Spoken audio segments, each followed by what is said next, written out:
সম্রাট বাবর একজন স্বপ্ন দ্রষ্টা, যিনি তরবারি ও কলম দুটো দিয়েই ইতিহাস লিখেছিলেন।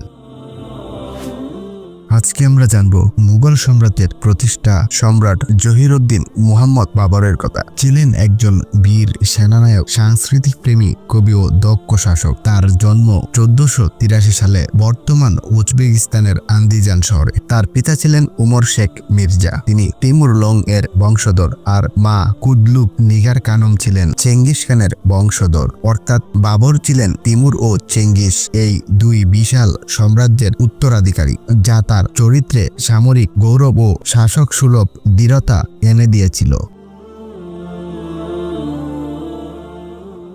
বাবর মাত্র 11 বছর বয়সে তার পিতার মৃত্যুর পর ফারগানা রাজ্যের সিংহাসনে বসেন, কিন্তু এই রাজ্যটি ছোট ও অস্থিতিশীল ছিল। পার্শ্ববর্তী উজবেক ও আফগান গোত্রগুলোর হামলা, অভ্যন্তরীণ বিদ্রোহ সব মিলিয়ে তরুণ বাবরকে শুরু থেকেই এক অনিশ্চিত রাজনীতি ও যুদ্ধে ঝাঁপিয়ে পড়তে হয়। তবু তার মধ্যে ছিল অসাধারণ নেতৃত্ব সাহস। 1497 সালে মাত্র 14 বছর বয়সে তিনি ঐতিহাসিক সমরকন্দ দখল করেন, যা ছিল তিমুর লং এর রাজধানী এবং মধ্য এশিয়ার সবচেয়ে সমৃদ্ধ নগরগুলোর একটি। কিন্তু পরবর্তীতে তিনি ফারগানা হারান এবং সাময়িকভাবে সমরকন্দের নিয়ন্ত্রণও হারিয়ে ফেলেন। এই উঠানামার জীবনেই তাকে বাস্তববাদী করে তোলে এবং একদিন বৃহত্তর সাম্রাজ্য গঠনের স্বপ্ন জাগায়।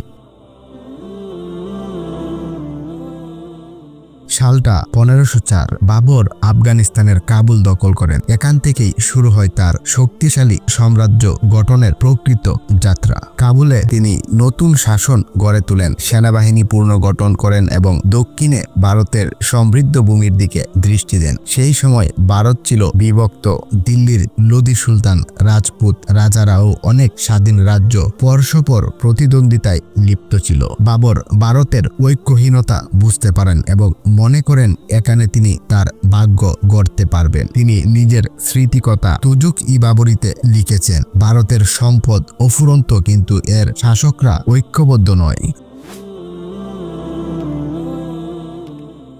1526 সালে দিল্লির সুলতান ইব্রাহিম লোদির বিরুদ্ধে বাবর তার চূড়ান্ত অভিযান শুরু করেন। 12,000 সৈন্য নিয়ে তিনি পানিপথে পৌঁছান, যেখানে লোদির প্রায় 1 লাখ সৈন্য ও 1000 হাতি ছিল। কিন্তু বাবর তার তুর্কি কৌশল ও আগ্নেয়াস্ত্রের দক্ষ ব্যবহার দিয়ে ইতিহাস বদলে দেয়। 21 এপ্রিল 1526 সালে গঠিত হয় প্রথম পানিপথের যুদ্ধ। বাবরের সেনারা কামান ও চলমান প্রতিরক্ষা ব্যবহার করে লোদির বাহিনীকে সম্পূর্ণভাবে পরাজিত করে। ইব্রাহিম লোদি নিহত হয়। এই যুদ্ধের মাধ্যমে ভারতে মুঘল সাম্রাজ্যের ভিত্তি স্থাপিত হয়, যা পরবর্তী 3 শতাব্দী ভারতবর্ষ শাসন করে। দিল্লি দখলের পরও বাবরের লড়াই শেষ হয়নি। তাকে রাজপুত নেতা রানা সাঙ্গারের মতো শক্তিশালী প্রতিদ্বন্দ্বীর মোকাবেলা করতে হয়। 1527 সালের কানওয়ার যুদ্ধেও বাবর তার কৌশলগত দক্ষতা প্রমাণ করেন। জয়লাভের পর তিনি আল্লাহর কৃতজ্ঞতা প্রকাশ করেন, মদ্যপান ত্যাগ করেন ও ইসলামী মূল্যবোধের প্রতি আরো অনুগত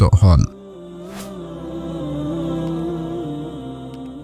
বাবর নতুন প্রশাসনিক কাঠামো গড়ে তোলেন। ভূমি সংস্কার, সৈন্যবাহিনীর বেতন কাঠামো, কর ব্যবস্থায় শৃঙ্খলা ইত্যাদি চালু করেন। তিনি সেনানায়ক হলেও শাসক ও কূটনীতিতে ছিলেন সুবিবেচক। তার শাসনের ন্যায় বিচার, শৃঙ্খলা ও সংস্কৃতির বিকাশ ঘটে। বাবর কেবল যোদ্ধা ছিলেন না, তিনি ছিলেন একজন সাহিত্যিক, কবি ও প্রকৃতিপ্রেমী। তিনি তুর্কি ভাষায় তুজুক-ই-বাবরি নামের আত্মজীবনী রচনা করেন, যা পরে ফার্সিতে অনুদিত হয়। এই গ্রন্থে তিনি নিজের যুদ্ধ, ভ্রমণ, রাজনীতি ও প্রকৃতির প্রতি ভালোবাসার বিবরণ দিয়েছিলেন। তার ভাষা ছিল স্বচ্ছ, বর্ণনামূলক ও মানবিক। তিনি ফুল বাগান ও স্থাপত্য ভালোবাসতেন। দিল্লি ও আগ্রায় তিনি পার্শ্ব রীতিতে বাগান তৈরি করেন, যা পরবর্তীতে মুঘল গার্ডেন নামে খ্যাত হয়। তার নান্দনিক দৃষ্টিভঙ্গি পরবর্তী সম্রাটদের হুমায়ুন ও আকবরের মধ্যেও প্রভাব ফেলেছিল। 1530 সালে 24 ডিসেম্বর আগ্রায় বাবর মৃত্যুবরণ করেন মাত্র 47 বছর বয়সে। তার মরদেহ কাবুলে স্থানান্তর করা হয়, যেখানে আজও বাবরের বাগান এ তার সমাধিত অবস্থিত। বাবর স্বল্প সময় শাসন করলেও তিনি ভারতীয় ইতিহাসে এক যুগান্তকারী পরিবর্তন আনেন। তিনি একটি নতুন সাম্রাজ্যের ভিত্তি স্থাপন করেন, যা পরবর্তীতে আকবর, জাহাঙ্গীর ও শাহজাহানের যুগেও প্রসারিত হয়ে ভারতের রাজনৈতিক ও সাংস্কৃতিক রূপ সম্পূর্ণ বদলে দেয়। সম্রাট বাবর বাবর ছিলেন একাধারে যোদ্ধা, কবি ও দার্শনিক শাসক। তার জীবন ছিল সংগ্রাম, সাহস ও স্বপ্নের প্রতীক। ছোট্ট রাজ্য থেকে শুরু করে তিনি গড়ে তুলেছিলেন এক বিশাল সাম্রাজ্য, যা শতাব্দীর পর শতাব্দী ধরে ভারতীয় সভ্যতাকে প্রভাবিত করেছে। তার তীক্ষ্ণ বুদ্ধিমত্তা, সামরিক কৌশল ও মানবিক দৃষ্টি তাকে ইতিহাসের এক অমর সম্রাটে পরিণত করেছেন।